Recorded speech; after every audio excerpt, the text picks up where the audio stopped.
We have to begin to talk about the horrific and the carnage and the blood that's being spilled in our community and in the black community. Because if we don't talk about it, no one's going to talk about it. I'm very optimistic about today's meeting.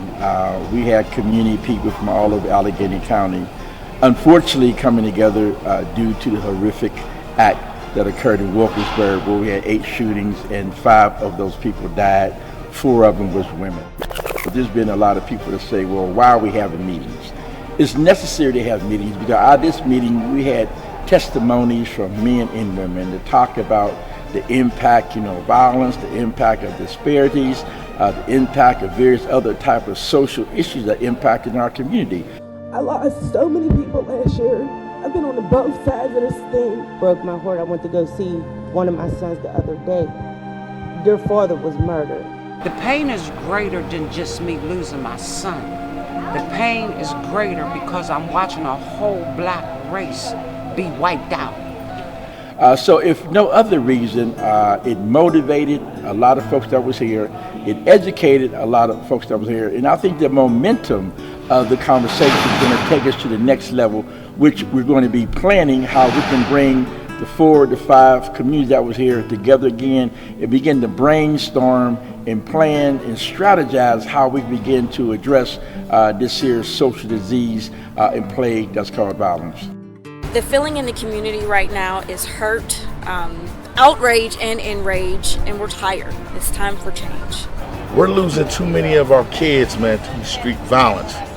And if you don't come out and say what you really feel and bring the household out, we're gonna be destroyed as a people, man, period. So the voice right now is not about speaking to politicians anymore. It's about being accountable for ourselves in our own neighborhoods. The call to the white community, and interesting enough, we did have some white folks that attended this meeting.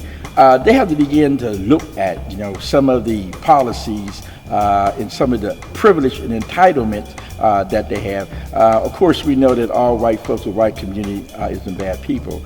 But what we are saying that they better can address and engage their community, talking about, some of the biases that perhaps maybe they might have, talk about some of the unjust policies that they might support.